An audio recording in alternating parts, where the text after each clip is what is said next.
అరే శైవులు వైష్ణవులు కొట్టుకోలేదా? లేదు.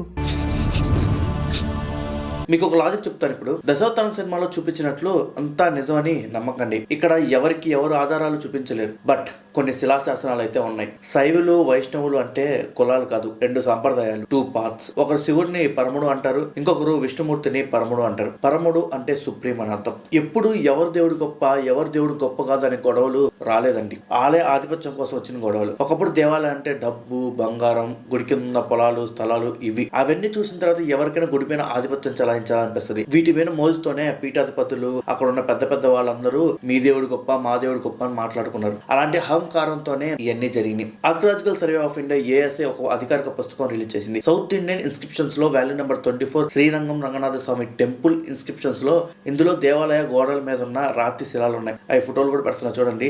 దాని గురించి చెప్తా మీకు. స్టార్టింగ్ లో విష్ణుమూర్తి విగ్రహంతో పాటు కమలహాసన్ ని కూడా శివుడు భక్తులు సముద్రంలో పడేస్తారు కదా, అది నిజం. తమిళనాడులో చిదంబరం నటరాజ ఆలయం దగ్గర ఒక ఫేమస్ కథ ఉంది. 12వ శతాబ్దంలో చోళ రాజ్యంలో అక్కడ ఒకప్పుడు గోవిందరాజ విష్ణు విగ్రహం ఉండేది. అయితే అక్కడ ఆధిపత్యం గొడవలు ఉన్నాయి, పీఠాధిపతులు గొడవలు ఉండేవి. మా ఆచారం ప్రకారం బొట్టు ఇలానే పెట్టుకోవాలి, ఇలాంటి పూజలే చేయాలి అని చెప్పేవాళ్ళు. ఆ పీఠాధిపతి అది చెప్పేవాడు, ఈ పీఠాధిపతి ఇది చెప్పేవాడు. కొన్ని వర్గాలు ఆ విష్ణు విగ్రహాలు తొలగించి నీటిలో సముద్రంలో పడేశారు. ఇక్కడ శివభక్తులు వైష్ణవ భక్తులను దూషించారని చెప్పడం కంటే గుడి ఆధిపత్యం కోసం అందులో ఉన్న సంప్రదాయం ఇలా పూజలు జరగాలి, ఇలా బొట్టు పెట్టుకోవాలి అనే ఒక అహంకార మాటల కోసం జరిగిన సంఘర్షణలు మాత్రమే. మళ్ళీ కిష్టప్ప నాయక్ అనే రాజు విష్ణుమూర్తి విగ్రహాన్ని తిరిగి 16వ శతాబ్దంలో ప్రతిష్ఠించాడు. అందుకే శైవం వైష్ణవం మధ్య గొడవలు అంటే హిందూ ధర్మం బద్దలైందని కాదు, రెండు ముక్కలుగా విడిపోయిందని కాదు, అది ఒకే ధర్మం. రెండు వర్గాల మధ్య పోటీ మాత్రం. శివుడి గుడైనా విష్ణువు గుడైనా ఆరాధన వేరు కావచ్చు, కానీ మూలం ఒకటే. మనమంతా హిందువులమే, ధర్మం ఒకటే. గుర్తుంచుకోండి. మీ కామెంట్ బాక్స్ లో కామెంట్ చేయండి. మళ్ళీ కలుద్దాం వేరే వీడియోలో.